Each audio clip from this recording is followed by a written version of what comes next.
So can you tell us a little bit about what the kids have been doing, just how they're developing these pieces of writing? Okay. So this is a long process that they've gone through. They've been working with their refugee buddies from the Hillside Bridge program. Some of them have been in the country for as little as 2 weeks, and some of them have been in the country almost up to 2 years. So the language acquisition that some of them have been exposed to and that are being able to be brought into the classroom has varied. So for every class period, it's a 1-to-4 ratio of the refugee to the answer students.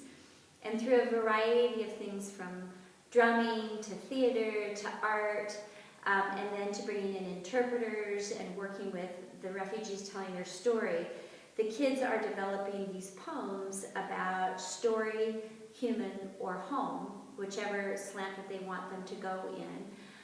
And basically trying to capture what it means to be a teenage refugee in Boise. And they're doing that with the intention that to understand is to be able to form friendships and relationships, and that many of these teenage refugees, their stories have gone untold, and therefore a lot of people don't really understand what the teenage refugee situation is.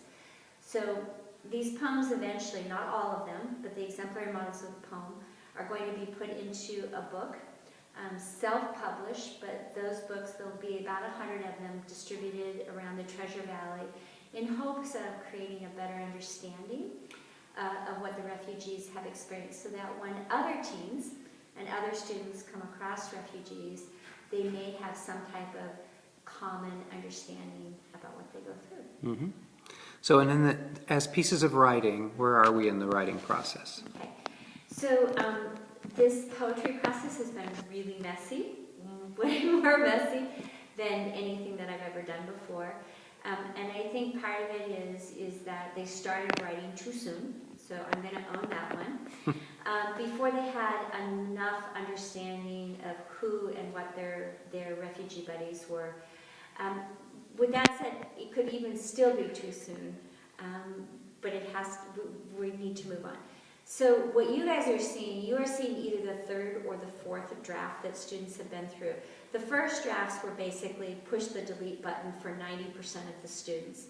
Then by the second draft, they were understanding, all right, I want to tell this particular aspect of being a refugee, and so they narrowed their focuses down rather than trying to tell the whole story.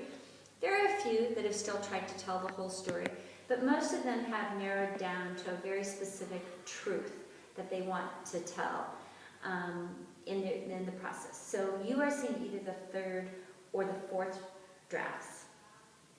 And so in the process, they drafted, and then they had peer critiquing, and then they redrafted, and then they had my critiquing, and then Dr. Robbins came in, gave them a little lesson on punctuating, and then they've also had feedback from another group of high school students, and so now you're seeing this next process in. We're calling your draft the penultimate draft. Okay, thank you.